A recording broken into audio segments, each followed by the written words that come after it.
What I'm actually doing is I'm trying to reverse insulin resistance. So if you've not seen any of my videos before, I was on a carnivore diet for 3.5 years, still insulin resistant.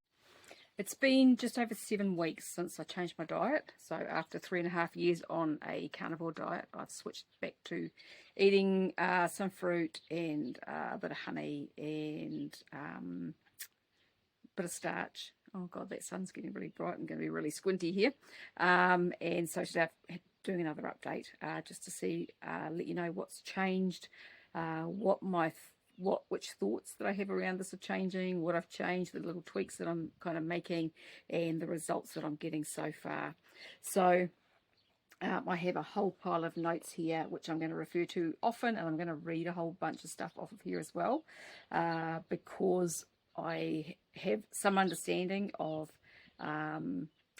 what I'm trying to express in this video, but not enough to really probably express it clear enough in a way that will help to make other people understand. So first of all, what I'm eating and what I've changed in my diet, I'll talk about at the end of this video, so hang on and I'll let you know a bit later. What I'm actually doing is I'm trying to reverse insulin resistance. So if you've not seen any of my videos before, I was on a carnivore diet for 3.5 years, still insulin resistant after all that time. Possibly still have fatty liver, I don't know, but looking at the information around what's going on in my body, that's a possibility I haven't tested for quite a long time. And wanting to get the last 20 kilos off as well, which hasn't been budging. My weight's basically been stalled for probably a couple of years, even though I've still had body composition changes kind of happening. That weight hasn't been shifting on the scales at all, and there's still quite a lot of body fat that needs to go. So that's what I'm up to, and a lot of people think that I'm nuts with what I'm doing because people with, especially within the carnivore and keto space, are listening to the keto and the carb influence, low carb influences. So they're listening to all the carnivore doctors and the keto doctors, and it's a very one-sided view to what's actually going on. And that's what I've realized, and I have some understanding now of what's actually been going on in my body, and I'm going to try and let you know what that is, because it's not only me, it affects other people as well, especially postmenopausal women, and especially those with some of the same or similar genetic variants to the ones that I have. All right, so the comments and the backlash that I'm getting from my videos is quite unsettling at times. I said on X yesterday that I'm kind of feeling a bit bashed, especially by a lot of the males in the community who are commenting, because they've gone on the carnivore diet, it just all works perfectly. So all you've got to do is eat carnivore or eat keto, eat low carb, and it'll sort itself out. But obviously that hasn't worked. It's been 3.5 years, not 3.5 months, 3.5 years. And as I've said before, and if you look back through my videos, you will see I have tried all the different variations of the carnivore diet, and yet I am still insulin resistant. Okay, so this does happen, and there are reasons why it happens. And so I am going to read, as I said, a lot of my notes because it'll allow me to explain this in a better way, where hopefully people can understand. Now, yesterday there was a big long thread on X because I put up a post about insulin resistance and fatty liver and how carbs can help, and boy did I cop some stuff on there. And one gentleman I guess was just going on and on and on and on. I mean, one thread he put 32 comments. He doesn't have a paid account, so he can only do short ones, but 32 comments. And in the end I just gave up answering him because it's just a waste of time, because a lot of the people who are making these comments are so one-eyed about all of this. They're so certain that they're right and that low carb is right for everybody, that there's just no getting through to them. And so, if you're one of those people, I'm sorry, but that's just the way it is. And what I'm realizing now, which I've known for quite a while, is that the extreme versions of diet, so vegan, carnivore, they get quite culty. And I realized that fairly early in on the piece, when I started on the carnivore diet. It's one of the things that I really didn't like, and it can be quite like that. And so I love the people who are open and willing to look and willing to try to understand how other people's bodies might be different from theirs and how things can work in a different way, because this is a real thing. And as I said, I'm not the only one. There's a lot of people out there who have similar problems. So on this discussion, there's a lady on X named Sarah. Her handle on X is at Holy Moly with H's, so HOHLYMOHLY, and she really knows what she's talking about. She's obviously an intelligent lady, and she said this in response to the guy who was making all the millions of comments on my post. She said no fructose is required in this fatty liver scenario. Bjorn, because that was his name. Insulin resistance doesn't magically disappear just because carbs are zero. If you've never lost all your excess weight and still have ectopic fat stored in organs and tissues where it doesn't belong, you can still be functionally resistant to insulin on a low-carb diet. Your fat cells can still be full and inflamed. Your subcutaneous fat won't function properly to pull and meter out fatty acids as needed when it can't be expanded. Low estrogen makes this worse. Estrogen allows us to store fat under the skin, and without it, fat gets stored around the organs. Estrogen is needed to upregulate the production of choline via PEMT. Without enough choline, we can't make very low density lipoproteins and export triglycerides, so ectopic fat accumulates.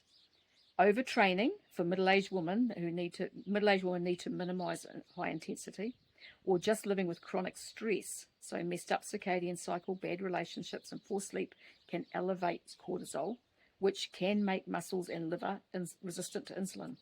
Cortisol can also stimulate free fatty acids from fat cells. When your body fat starts leaking too many free fatty acids because they're provoked, too full, or not responding to insulin, or there isn't enough insulin to fully shut off their release, those free fatty acids flood the liver and get converted into triglycerides, where they accumulate as ectopic liver fat. This is the reason some folks on strict carnivore for years suddenly see their ALT creep up and their triglycerides go the wrong way when insulin is too low to stop fat cells from leaking free fatty acids. Adding back a potato or two a few times a week often drops both numbers quickly, because the little insulin bump is enough to stop the leaking fat. This tends to happen with people who were formerly overweight, though some guys overfeeding protein for bodybuilding can trigger problems too. Ketoing harder may not be the solution to fatty liver. Strategic 50 to 150 grams of low glycemic carbs may be the answer here, consumed away from fat, timed closer to workouts or in the evening. So, as I said, Sarah has been sharing amazing info. She understands how this works. I would say still, just from what I've gleaned from ChatGPT and checking things out with ChatGPT and my genetics, that the information that she's got there about the amount of carbs may not be enough, and the types of carbs may not be enough or may not be right for me, and I'm going to explain why as we go through. So this information that I'm about to share is from ChatGPT. Now, I've had many conversations with ChatGPT. I've put genetic data in there multiple times to see what it comes up with, and did that again this morning. So I'm going to read what it has told me. Okay, so this is with regards to my genetics and fruit, because I keep getting told I shouldn't be eating fruit. Fructose causes fatty liver, which I kind of has never really made sense to me, but I know that people are pointing to research, but it explains in here what the problem is there and why fruit is actually a good idea for me right now. Okay, so my genetics and fruit. ChatGPT says your genetics matter. You have GCKR and TF7L2 variants, meaning your liver and pancreas are more sensitive to glucose spikes and starches hit harder. Insulin rises more with glucose than with fructose. Fructose from whole fruit is less likely to exacerbate insulin resistance in your case. Many people online, so this is me saying to ChatGPT, many people online claim that fruit is bad for you because fructose causes fatty liver and insulin resistance. But, oh no, this is ChatGTP, sorry, saying. But the truth is more nuanced, and for some people, fruit can actually help reverse insulin resistance and support liver health. Here's why. Fructose in fruit versus added sugar. Added sugars, like soda or sweets, are concentrated fructose and glucose. Your liver gets a hit all at once, turning excess sugar into fat. This drives fatty liver. Whole fruit is different. It contains fructose along with fiber, water, vitamins, and antioxidants. The fiber slows absorption, so blood sugar and insulin don't spike the way they do with processed sugar. Genetics matter. Some people, like me, carry genetic variants, in my case, GCKR and TCF7L2, as I said before, that make the liver and pancreas more sensitive to glucose. That means that starches like rice, potatoes, and bread can raise insulin more than fruit does. Fructose from whole fruit is generally easier on insulin and the liver. And that's something that I noticed even when I was in my 20s, was that bread made me put on weight. I was aware of that right from then. Fruit actually supports liver health. The antioxidants and polyphenols in fruit help reduce oxidative stress and improve fat metabolism. Studies show that higher whole fruit intake is associated with lower fatty liver risk, whereas high-dose added fructose is harmful. Practical takeaways are: stick with whole fruit, not juice or sweetened products. Pair fruit with fiber or protein when possible, and spread intake throughout the day. Avoid large amounts of concentrated sugars or processed foods. For people with insulin resistance or fatty liver risk, fruit is often a better carb choice than starch-heavy meals. The bottom line is, don't fear fruit. It's a natural, nutrient-dense carbohydrate that can support your liver and help manage insulin, especially if you focus on whole fruit in moderate portions. Now, this is the thing, is like these studies that have been done on fructose and all this stuff that people share, fructose causes fatty liver. It's fructose with fat, so when they're together, or those studies are usually done on liquid fructose that they give people. It's not fruit. When studies are done on fruit, whole fruit with the fiber and everything in it, it shows the opposite, that fructose can actually be beneficial. So there's a lot of misinformation out there with regards to fruit and fructose and how it affects our livers. So key genetic factors affecting fat and insulin and meat. Okay, so this is from ChatGPT. TCF7L2 TT, that's the LL at the end, LLs. One of the strongest genetic risk factors for type 2 diabetes. So I have really high risk factors for type 2 diabetes, which I would suspect is why, or part of the reason why, this hasn't resolved on carnivore, because I have that and other genetic variants that make me more predisposed to all this stuff. It impairs beta cell insulin secretion in response to glucose, or beta cell. Even when you reduce carbs, your pancreas may not respond optimally, so insulin and glucose regulation can stay subpar. So reducing my carbs doesn't necessarily work for me with that variant. So GCKR TT controls liver glucose handling, predisposes me to increased liver fat when carbohydrate intake is high, but also affects triglyceride processing. Even on low-carb diets, the liver can remain metabolically sensitive, meaning stored liver fat can persist and blunt insulin sensitivity, which is obviously what has happened, part of what has happened while I've been on carnivore. MAOA T7 variants affect how the liver remodels fat and can keep the liver fat slightly elevated even if you reduce dietary carbs and fat is moderate, which is what was happening obviously at the end, because as I said, I played around with different amounts of fat on carnivore, and towards the end, before I had my last test done, I had been trying to stick to around 60% fat. So often it was kind of throughout my carnivore journey, it was 60 to 70%. Then, as I said, I've done periods with higher fat. My insulin always went up. My insulin would come down a bit with the lower fat, but it still wasn't obviously doing what it needed to do. And these, plus some other things that I'm going to talk about a bit later, are the reasons for that happening. So the next variant is SOD2 GG, which causes slightly reduced mitochondrial antioxidant defense. It impairs mitochondrial fat oxidation efficiency, so my body may struggle to burn stored fat fully. So that's another variant that is playing a part, no doubt, in amongst all this. So the next thing it's got is why a carnivore diet may not fully reverse insulin resistance for you. Okay, so it says high fat intake alone doesn't guarantee insulin sensitivity. Your insulin resistance is partly genetic. Your liver and pancreas respond differently than average. Choline and methylation issues, which come from the SHMT, PMT, MTHFR, and MTRR variants.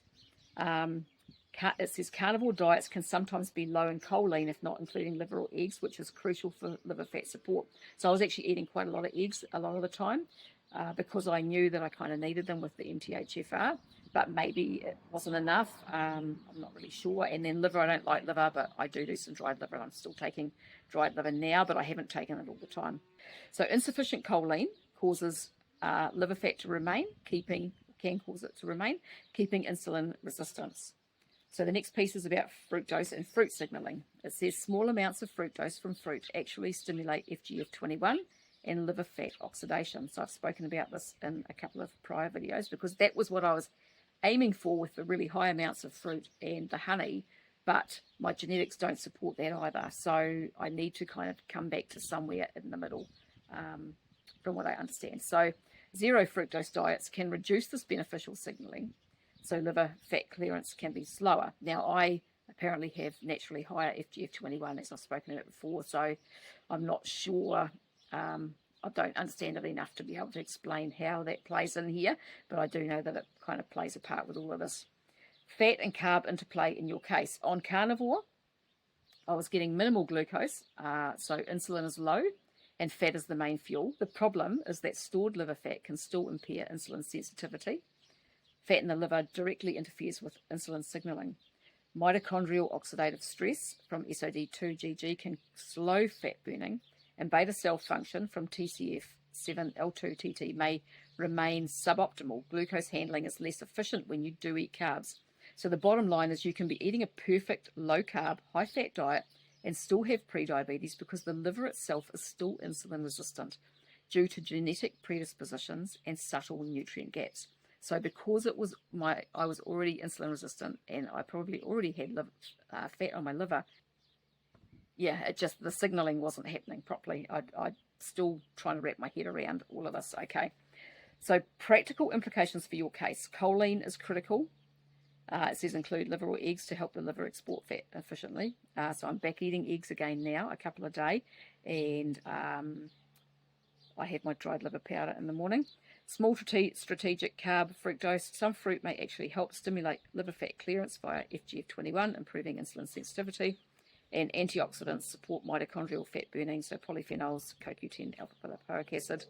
Liver fat monitoring, imaging or markers like ALT, AST can track progress. So I will probably have some of those tests done the next time I go for blood tests and see where my liver is at. Because the last time I had the liver enzyme tests done was probably 2 years ago. And they were okay back then. I was quite surprised that they were okay.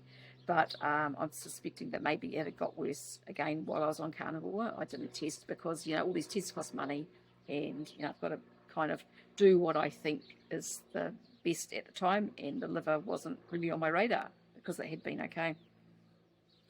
Carb timing and portioning. Occasional clean carbs may reduce liver fat more than strict zero carb. So the key takeaway, it says even on a strict carnivore diet, your genetic predispositions, so those genes that I've mentioned before, and mild methylation fat metabolism issues mean that your liver can stay fat laden and your insulin resistance can persist. Paradoxically, adding small amounts of the right carbs, fruit, and ensuring choline intake can help your body finally start reversing prediabetes. Now, then I ask questions about the gut stress, because if you've been looking at my videos for a while, I had really chronic diarrhea for years, off and on. And then when I started on carnivore, it got really bad. And the first 2 years on carnivore, it was pretty full on, incredibly stressful. And so, I'm somebody who is a bit of a stress bunny anyway. I have issues with social anxiety and anxiety, have done since I was a kid. I suspect that some of it is genetic and depending on nutritional status and what's going on in my gut. And I suspect that some of it is trauma related. And so trying to work my way through that is a challenge, and to manage that is a challenge. When my gut is good, I find that it is a lot better, and it has been a lot better again recently. But that when the diarrhea was bad with carnivore, it was really bad, and the stress was massive. And so this has been a big player. And so I asked ChatGPT about this, and it said, many people don't realise how deeply our gut health, stress, and genetics are connected. For example, I struggled with chronic persistent diarrhea, even on a carnivore diet. Oh, this is writing this out for me to say, okay, for years. I was exhausted. It was exhausting and stressful, and every new supplement or small dietary change could trigger a flare. And that happened a lot. I'd make changes like when I tried berberine and different things, B vitamins. The diarrhea was just mental. And, you know, even before I started taking Tadka, and obviously my gallbladder wasn't working properly, you know, I would just not eat all day, and then I would do one meal in the evening, and I'd eat that, and I would be running for the toilet within 10 minutes, and, you know, sometimes wouldn't quite get there. And, you know, so it was just, I was too scared to eat anything different. I mean, a lot of people have accused me of, you know, eating other things on carnivore that I shouldn't have been eating. It wasn't me, because I was too scared to, because I didn't know how my body was going to respond. You know, a lot of people will go out and eat out and go off their diets and stuff. Not me. I stuck to this for 3.5 years. And so there was, you know, apart from a few berries here and there, right at the beginning, the first few months that I was on carnivore, I did a little bit of potato a couple of times a week for a while, because it helped with the diarrhea. Now I know why. I didn't know why then. And so, yeah, apart from a few berries, and then the last probably 3 or 4 months, I was doing a bit of pumpkin a couple of times a week, just kind of testing that and seeing how my body responded. So apart from those things, there was really nothing else, only animal-based foods. And basically because, yeah, I was too scared to eat anything else. So ChatGPT says, here's why this matters. I didn't know that. I didn't actually think about this until the other day when ChatGPT said it. And I was like, oh my God, of course. Diarrhea itself is a stressor. Like, I knew that I was mentally stressed about the diarrhea and that was affecting me, but diarrhea itself is a stressor, because when we have diarrhea, our bodies are seeing that as a stress. You know, we're losing water and all of these things, and electrolytes, and so the body is stressed because of the diarrhea. It says, when your gut is inflamed or overactive, your body experiences it as a constant stress signal. Chronic diarrhea triggers the sympathetic nervous system, basically your fight or flight response. Now, I've spoken about this because I've known that I kind of felt like I was trapped in this fight or flight thing for a very long time. And that has settled down quite a lot now. But at least the first 2.5 years on carnivore, it was like that. And was still off and on right up until I've changed my diet, basically. It's a lot better now. But that itself creates that fight or flight response. This increases cortisol and other stress hormones, which worsen insulin resistance, reduce the body's ability to burn fat, can keep the liver fat higher than it should be. Stress compounds the problem. On top of the physical stress from diarrhea, there's the mental and emotional stress, worrying about flare-ups, social discomfort, or unpredictable digestion. Chronic stress amplifies insulin resistance and affects gut motility and microbiome balance. This creates a feedback loop. So there's gut issues, which creates stress, which creates more gut issues, more insulin resistance, more liver stress, and just creates more general stress. Genetics play a role. So my genetics, the SOD2, causes slightly higher oxidative stress. So my body is more sensitive to inflammation and stress. I have a fast COMT gene, which means faster clearance of certain neurotransmitters like dopamine and estrogen metabolites. This can influence mood, anxiety, and stress response, especially under chronic stress. And then my MTHFR and MTRR genes are slightly less efficient methylation, affecting neurotransmitter production, dopamine, serotonin, and stress resilience. Now, I also have a slow MAOA, which I think I spoke about in my last video, and that causes slower serotonin breakdown. So when there's serotonin in the gut, it's more likely to cause problems, cause diarrhea, and then cause anxiety and things like that. So these things all work together to just kind of create this storm that's been going on. And then developmental and environmental factors. Childhood trauma can sensitize your nervous system. Combine that with genetic predispositions for stress sensitivity, and you may feel social anxiety or discomfort more acutely. That is definitely me. It's been me all my life. On good days, your nervous system is calm and digestion is stable. On stressful days, anxiety and gut symptoms flare. The body is responding to both external and internal stress signals, and that's definitely something that I've experienced forever, especially through my adult life. And, even things like we went and did a market yesterday, just a local one, we've done it before, but I get up in the morning and I'm stressed out, and I find it really hard to kind of settle that down. I took some herbs for stress. They helped a bit, but still with effects. I don't get diarrhea now. I didn't get diarrhea, but I'm still kind of back and forth to the toilet just in case, and got that mental stress. And so all of that is keeping my body in that kind of stress state. So how it all connects: chronic gut issues cause stress, hormonal and metabolic disruption. Genetics cause causing me to have lower stress resilience, so that my genetics cause that. Higher oxidative stress and neurotransmitter imbalances. Early life trauma causes nervous system sensitization, stronger stress response, and the outcome is persistent gut issues, pre-diabetes, insulin resistance, and social anxiety, which are all connected. They are not separate problems. The takeaway at the end of this one was addressing gut health is critical. It reduces stress signals. Now, my gut health is so much better, and it's got better since I've been eating carbs. I've had a bit of problems with gas, and I'm realizing that that's a Fodmap thing. So some of the more highly fermentable fruits, if I have too much, then that causes the gas, and that's where I find that rice helps because it's low Fodmap, and potatoes as well. So I'm kind of trying to balance that out between the glucose managing thing and the Fodmaps, and sort of trying to just figure out where I can be where both things are okay. Supporting methylation, antioxidant status, and liver health helps your body cope with metabolic and oxidative stress, and recognizing that mental health, past trauma, and genetics are part of the picture. Healing isn't just about diet, it's about reducing chronic stress and supporting resilience. And the key message is saying that my body your body as well, is a connected system. Gut problems, stress, genetics, and mental health all influence each other. Fixing one part alone may not be enough, and you may have to address the whole system. And so for me, this is like, I feel like I'm working out the physical side of things, which definitely helps with the whole stress and the mental side of things, but I need to get on top of that as well. And that's something that I've been trying to work out for ages, because I've known that my that whole anxiety, mental stress is a huge part of what goes on with me. But I'm just not quite sure how to work through that. And I've kind of looked at NLP and different things. I need to meditate, stop meditating again. I need to get back to meditating every day, because that helps. And self-talk, like when I get myself into a little bit stressy, because that happens every morning before I start with my first client. The stressy thing happens, even with clients that I see every week. It's still there. And so I kind of put my hand on my belly and I tell myself, you're here, you're safe, and you're healing.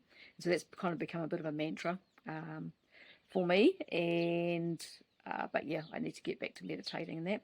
So the other thing, as I mentioned, I have a slow MAOA and a fast COMT gene. So I asked ChatGPT, so how do they affect each other? Because you would think that they would cancel each other out. They're both to do with neurotransmitters, and one's fast and one's slow.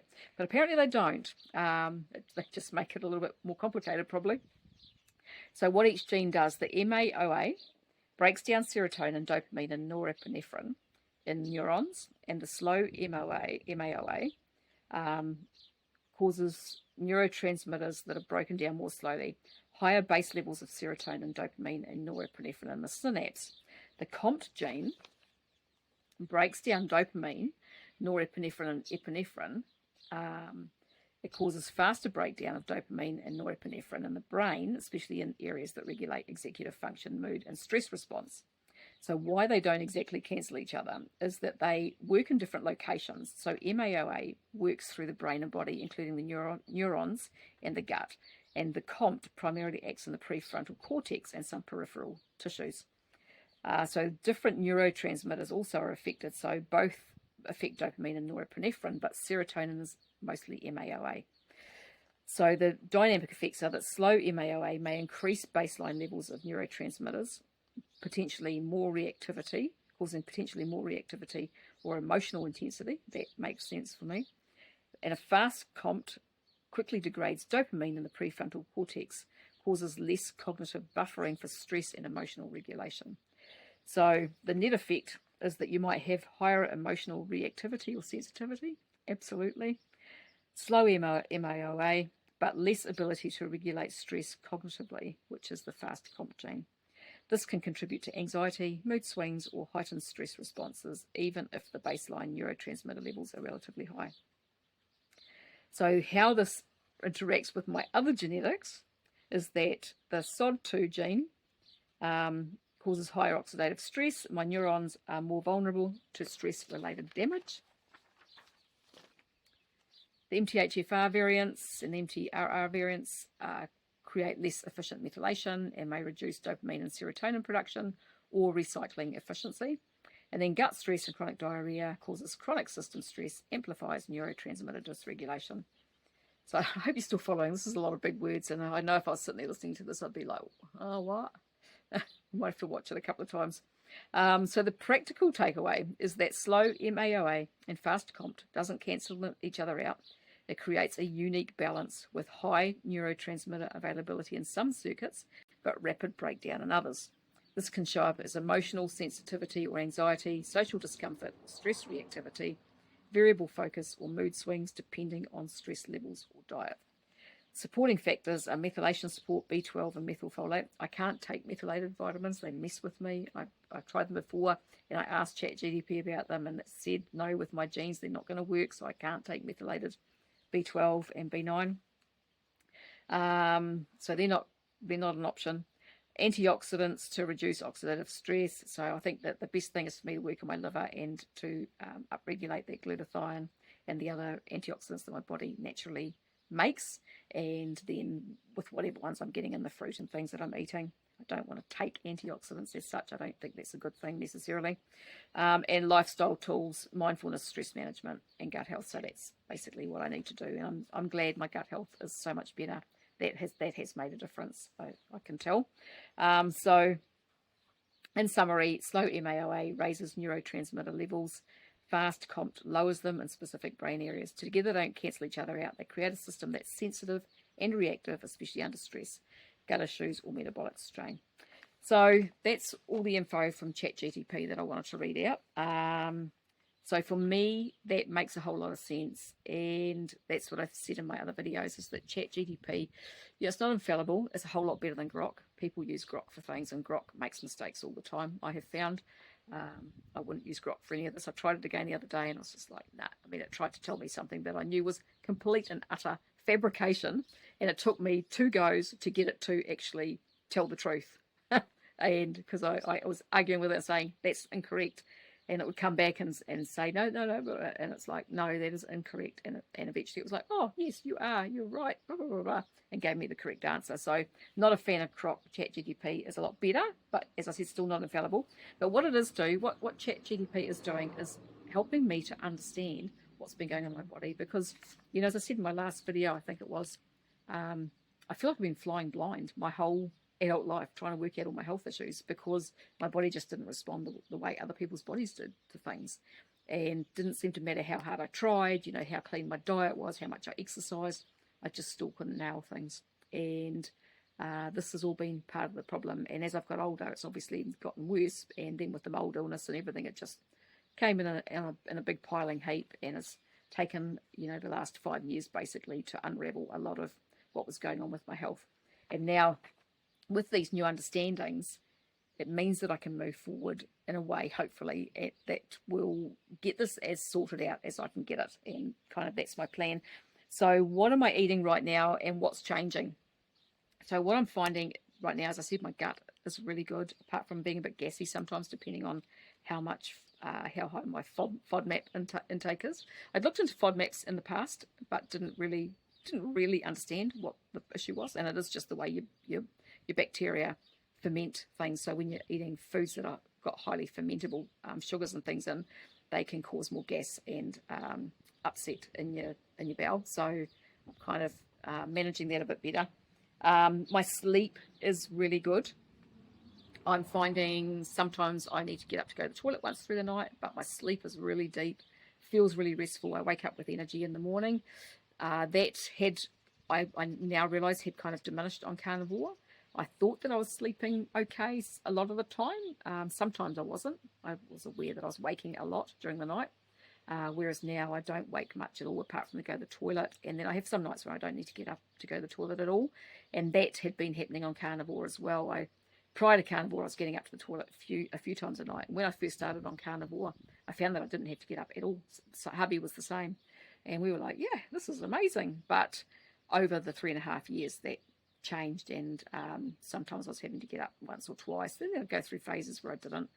But something that I've been thinking about too is that in recent times on carnivore, I had been finding that I was really thirsty. And so had hubby, especially after tea at night time, after dinner.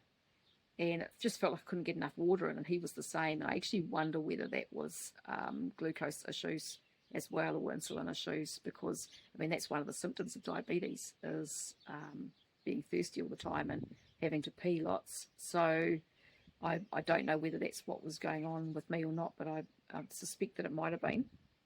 And even hubby, you know, I mean, his glucose and that seems to be okay, but he was finding the same things. He'd have days where he was just incredibly thirsty. So I don't know.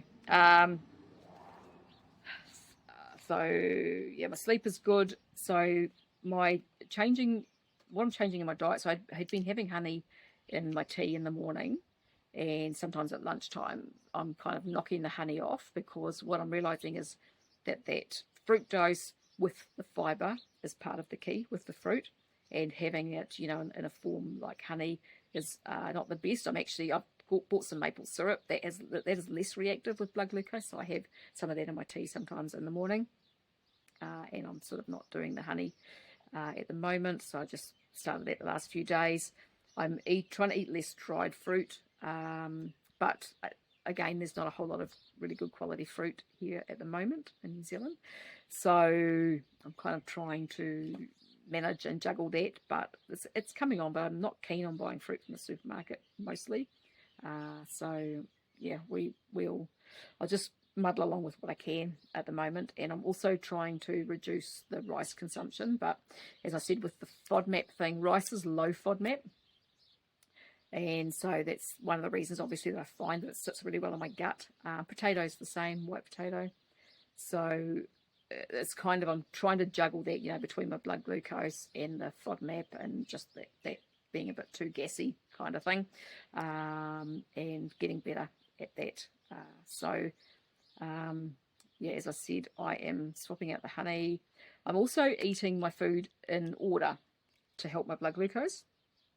So what I've discovered, somebody on X, so I've got a GI, somebody on X said this to me a couple of weeks back, and then ChatGTP has also mentioned that if you eat your food in a specific order, it helps with blood glucose. So if you eat fiber first, then protein, and then carbs, it slows down the release of the sugar into your bloodstream and reduces the spikes after eating. So I'm focusing on doing that. I'm also having some ground flaxseed before my meals and apple cider vinegar. So I'll have that usually a few minutes before I eat, and that they've both also been shown to help. Chia seed as well, apparently. So I just have about a teaspoon of flaxseed at the moment in water with apple cider vinegar before my meals, and my gut seems to be handling that okay, and I think it's helping with the blood glucose. Because what I was finding is that my glucose is really good in the morning now after breakfast. I have just fruit for breakfast in the morning, and I'm now having a boiled egg before it as well, so I've got some protein, the fruit, and a bit of yogurt, low-fat yogurt as well. And my blood glucose, you know, within 3 hours this morning, it's back down to 4.9. So, and it's not having much of a spike after eating. But then as you get later in the day, you're less insulin sensitive, and so I'm finding that still goes up a bit. So I'm actually have just yesterday started taking Dihydroberberine. I bought it a couple of weeks ago. I was a bit scared to take it because berberine has upset my bowel so bad in the past. But I took one yesterday, just 100 milligrams, and it was fine. So I'll do that for a week at lunchtime or at dinner time.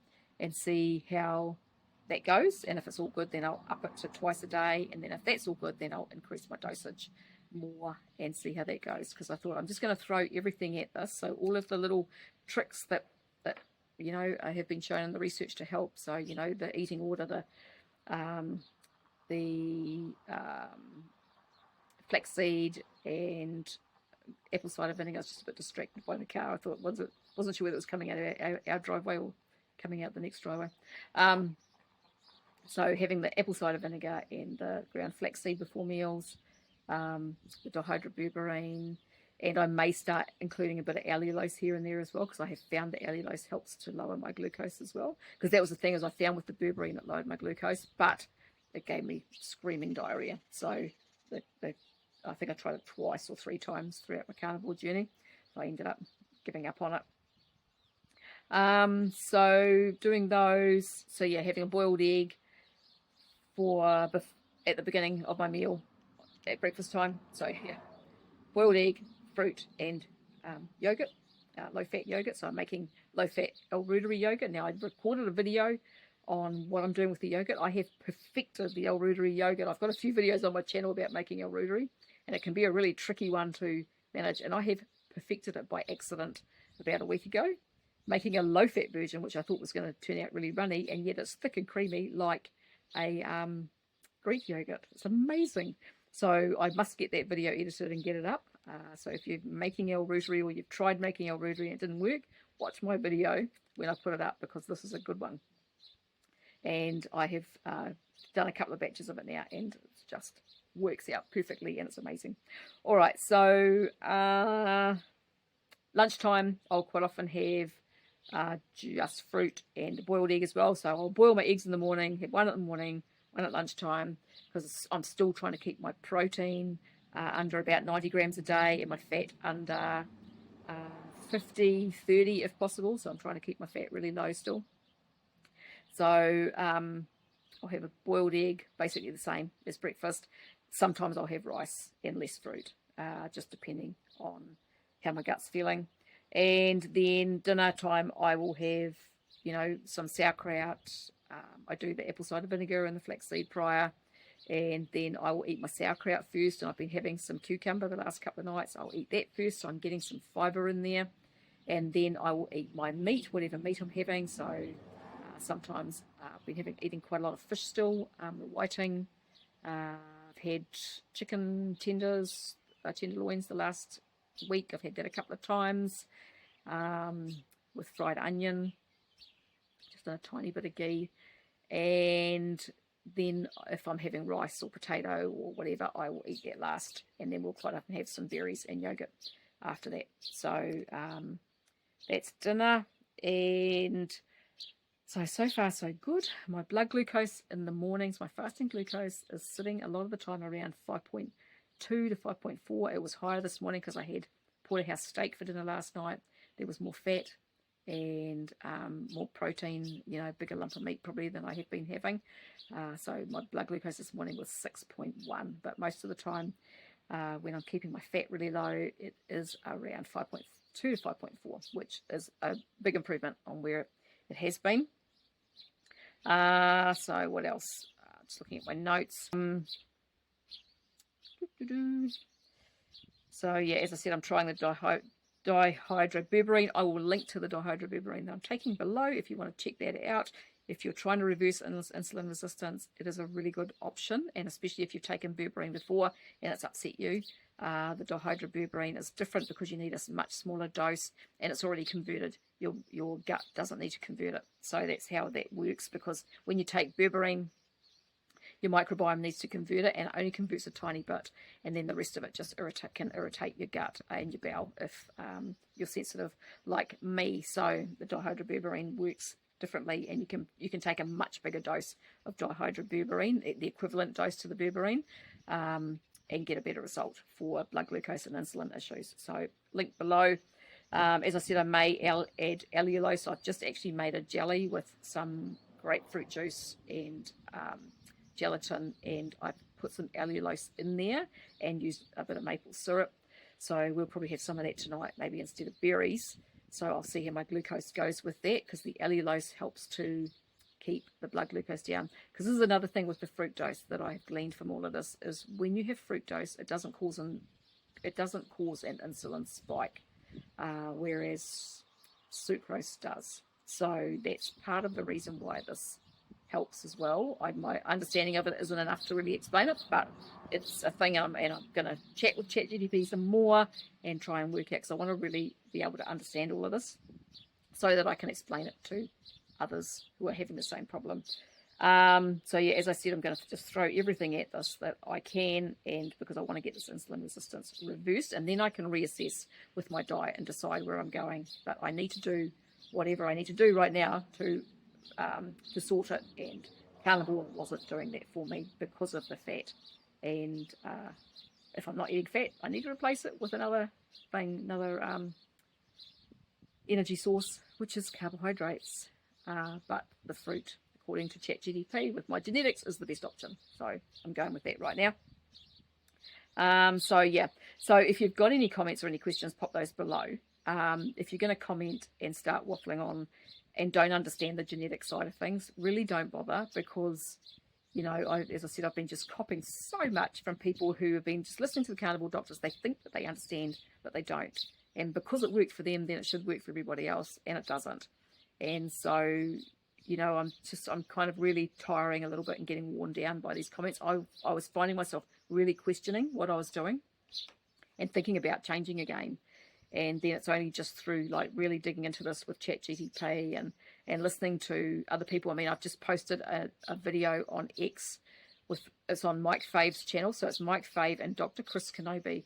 And Dr. Kenobi has gone through decades of data and shows that in the USA and in 17 other countries around the world, the carbohydrate and the sugar consumption has not risen. It's basically flatlined in every country, and yet the incidence of obesity and diabetes have both gone like this. So it's not the carbs and the sugar. When he looks at the data for seed oils, the seed oil data matches the rise in obesity and diabetes. And this has been my whole thing all along, is that it's the ultra-processed foods that people are eating. Ultra-processed foods and carbohydrates, you know, like fruit and vegetables, are not the same thing. They're not. And in the ultra-processed foods, you've got seed oils in many, many of them. And people just don't realise that that's what they're eating. And so, as Dr. Kenobi says, people go onto carnivore, onto keto, and they get rid of a lot of those ultra-processed foods out of their diet, and they feel better and they lose weight. And so they think it's the carbohydrates, but it's very likely this, in a big way, the seed oils that are causing the problem. And, you know, I mean, for me, I had been mostly avoiding seed oils for a few years before I started on carnivore, but I was still eating some, because if we went out, we would have fries. It was easy for me because I was gluten intolerant. And so fries were just, yeah, an easy option. And then we'd eat like potato chips, you know, the ones in the bag. Different countries call them different things, fried chips. Well, we'd have those sometimes, you know, if we were having a couple of drinks or whatever with people as nibbles. And so, and since I'd moved back to New Zealand, it was probably too many of those. And so there's seed oils there. But apart from that, I didn't really eat any other seed oils, but obviously enough to cause a problem. And then with my eating habits, because I'd always been a snacker, always ate a lot of fruit, but then was also coerced by all the information about how fat blunts insulin spikes, I was putting a lot of my fruit and that with fats.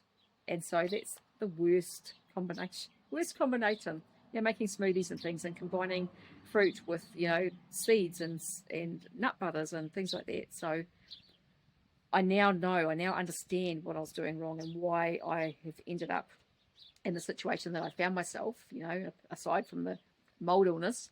I now know why I've had the problems that I've had. So now I'm beginning to understand enough, I think, to work this out. And it's complicated. You know, it is complicated when it comes to all these dodgy genetics. It's complicated because things don't work the way that we expect them to.